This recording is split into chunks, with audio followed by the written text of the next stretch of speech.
Beside a greener mountain, lived Lilly all alone. The lake was so vast that the house in the corner looked like it floated on water. The waves caused so much noise that her ears felt sore. Confused, Lilly grabbed a stick to prepare for the danger ahead.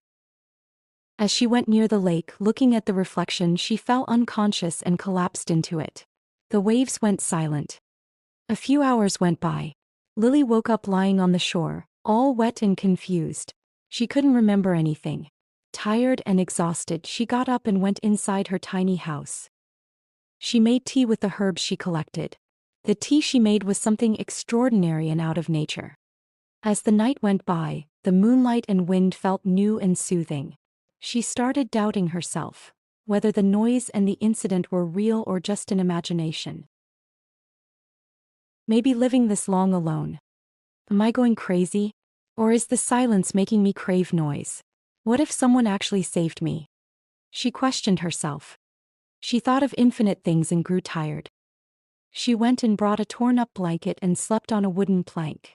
As her eyes closed, all her worries disappeared and faded into the night melody. The sun rose in silence. It was already afternoon when Lilly opened her eyes, still lying on the bed. Every day in this forest was peaceful and good, but now suddenly she felt like she was missing something.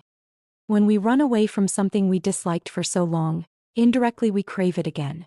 Now silence seemed annoying to Lilly. She was hungry. She took a long stick with a worn-out thread attached to it and a small stool outside. Sitting by the river, she started fishing. Waiting for hours, zoning out, she finally caught two.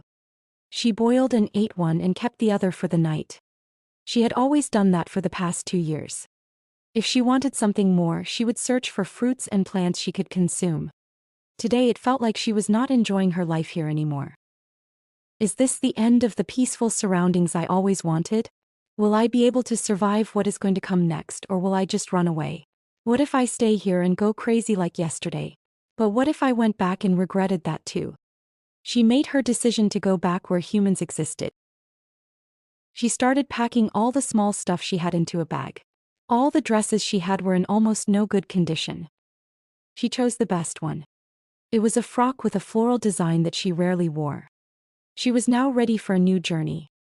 As Lilly kept walking far from the forest, her heart felt uneasy. She took a break and looked at the tall trees beside her, letting the fresh and cold air be felt again for the final time. The town was visible at a distance. Her fear grew and her heartbeat quickened.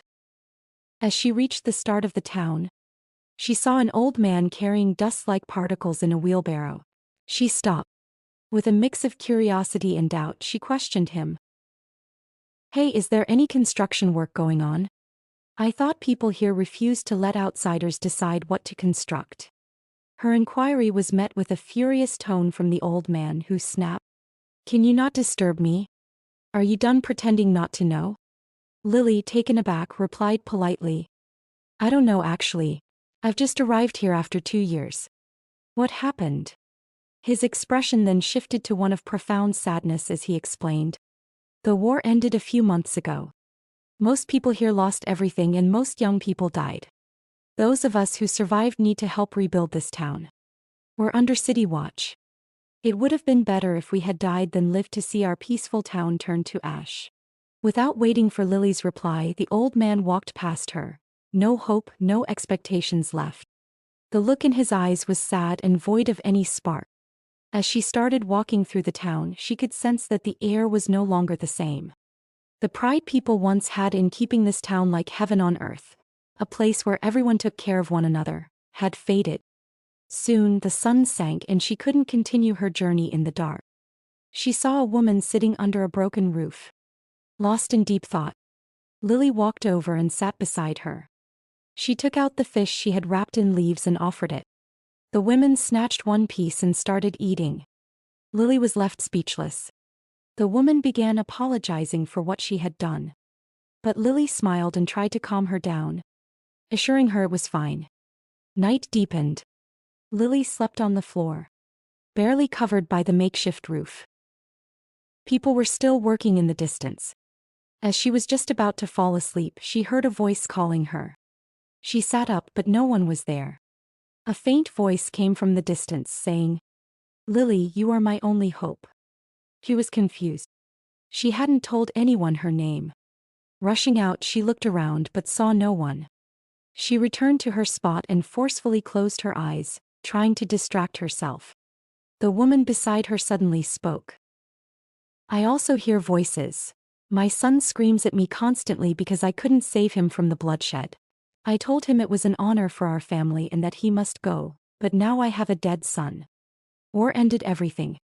Lily then stuttered that she was fine and in good health, adding that it had just been so long and she was simply tired. Turning away from the woman, she faced the opposite side and tried to sleep. She refused to think anymore and closed her eyes. Someone gently pushed Lily to wake her up. After several tries, she finally opened her eyes and saw it was the same woman from yesterday. Lily asked with annoyance what the woman wanted. The woman calmly replied that it was afternoon, adding that she had never met someone who could sleep so well in such an environment. Lily stated that she could sleep now because she had traveled a lot, which the woman wouldn't know. In response, the woman thanked Lily for her kindness from the previous day and said she would treat her today, explaining that while they couldn't afford much, they made it work at least once a day and that she had saved some for her. The woman handed over the saved food to Lily. Lily smiled and began eating. She looked at the woman with a spark in her eyes, a quiet fire that hinted she had goals. Despite all the suffering she had witnessed, Lily still saw hope in the people here. Now she was more confident than ever for whatever lay ahead. Lily continued her journey. She encountered the bridge that cut the mountain in two. The construct of the bridge was not that sturdy. She began to walk carefully. Water flowed beneath the bridge, hitting the rocks like a rhythmic melody. A faint echo she could hear but couldn't understand. She made an effort to look below but fear held her back. At the end, she sat with exhaustion. She looked up at the sky and got lost in the slow movements of the clouds flying away. Squirrels running at a distance caught her eye. Looking at the calm and simple nature, she was reminded of her forest life days. Was it even worth it to leave that life behind? Far away she saw a human sitting by a tree. She walked towards it with caution and silence as much as she could. Lily tried to wake him but realized he was dead. There was a photo in his hands, probably of his family. Behind the photo, Sarasi, was written. She found that name familiar but couldn't recall it. That might be his hometown, said Lily. She carefully took the photo and decided to give it to the family of the deceased. Now Lily has more of a duty to complete. Getting a new random purpose to carry on gave Lily new hope to continue the journey. She finally saw a big city entrance in the distance. At the entrance, guards were seen carrying weapons. Guard authoritatively asked what she was there for. Lily showed him a deceased soldier's family photo and explained that she was delivering it to his family. After checking the location name written behind the photo, the guard returned it and handed her a red ticket as an entry pass. The guard then asked where she was from, and Lily replied with a smile that she was a traveler who didn't belong anywhere. The guard was confused, questioning why anyone would travel during such difficult times. Lily changed the subject by stating she had a long way to go and asked if she was allowed to continue her journey. To which the guard replied with a dismissive tone that she was welcome to proceed.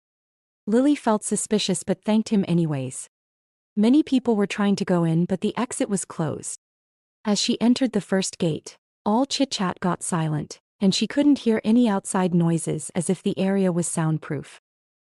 Carts were going outside full of packages covered in sacks through the gate. As she looked at the cart carefully, she noticed a hand swinging through a sack. She froze in fear. She knew something was wrong when the guard agreed to her entry. As the door closed, she couldn't think of anything. Few people had white paper in their hands and some read as she observed. An armed man entered the gate from inside and stood by the end. She tried to calm herself. Most people with white paper wore fabrics of good quality. With her wild appearance, Lily knew she was in trouble. The standby guard again asked for verification as the inside door opened. The ones with the white paper were instructed to go inside. Should I run or stay? If I run, what if they shoot me? What if I stay and they shoot me anyway? What if they leave me without harm? Lily's mind was running with all scenarios.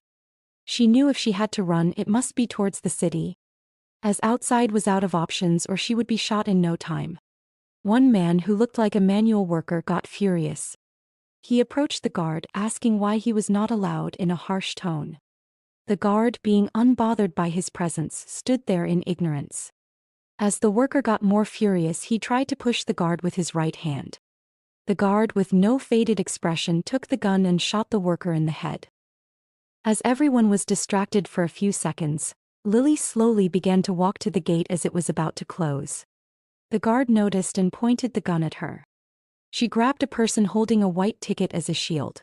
Her hands were shaking with fear, but she had no other choice. Her grip was too tight for the person to escape even in this tense atmosphere. The guard started running towards her. As soon as she passed the gate, she slightly pushed the person and ran as fast as she could to save her life. She quickly got mixed in the crowd but noticed it was not the town like before. It was extravagant and people lived here in luxury. She ran towards a back alley to catch her breath. Guards were searching for her with caution and all were armed. She continued to stay put. Lilly heard a loud gunshot in the distance. Many people started clapping. As she tried to sneak a look, the same guard from before was dragging a woman's dead body. The woman wore clothes similar to Lily's, and a person standing behind the guard started shouting, "Don't be afraid, we killed the intruder." Lilly couldn't understand why someone got killed instead of her. The city felt weird and scary. Scary like one which pretends to be happy and dignified but over the suffering of the weak. This city had no single scratch on it even when every other place was harmed in war. Lilly was hungry. Now she had nothing else in mind but some food. Now the road was clear of any guards. The city was too vast and felt like an endless maze. After hours of wandering around, at a far distance she saw small huts built around. She felt unreal. She could only see some children wandering around. At a distance she saw a boy around 10 to 12 years of age looking at her. The boy chewed sugarcane with his right hand and waved towards Lilly with his left. In desperation, Lilly asked a kid where she could find something to eat. The kid simply smiled and told her there was no food to be found there. Noticing the sugarcane in the kid's hand, Lilly insisted on knowing where to get some for herself. The kid then offered it, clarifying that the cane was not actually food, but Lilly grabbed it and began chewing anyway. The curious kid wondered who Lilly was and why she was there, immediately suspecting she had been sent by the guards. Lilly explained that she had actually escaped from the guards, who had likely shot someone else to cover up her escape. The kid responded with a serious expression, stating that death was common in their world. He explained that the capital's authorities systematically oppress them, selecting people with lower intellectual abilities for forced labor to prevent rebellion. The smart people in the capital make all the rules. Lilly reflected on how the system sought to erase everyone's identity, reducing them to mere slaves. When Lilly suggested he escape to explore the outer world, the kid questioned what was out there. It was a place where people died in war and nothing was left. He admitted that while their current cage was suffocating, the authorities at least kept them safe. Lilly felt conflicted, recognizing their difficult lives but wondering if being a safe slave was truly better than dying in war, and if such an existence was even worth living. He warned her to hide or she might die. Lilly insisted she had to continue her long journey and find a way to escape, but the kid cautioned her that in the brilliantly designed city, no one ever makes it out alive. Lilly replied that she would rather die than not continue, and asked if she could stay for a few nights. The kid advised her to wait for the elder to return from duty. When Lilly asked why the war never reached the city, the kid laughed sarcastically, revealing that the city's rulers were the ones who started it, causing misunderstandings and hate elsewhere while they relaxed. It felt like a regret, trying to find chaos when she had peace. Feels like death awaits. Lily's hands shivered. She had never felt this before. Now to think and plan how to actually escape from here felt unreal and much more dangerous. Lilly was lost in her thoughts so much that every presence nearby nearly vanished.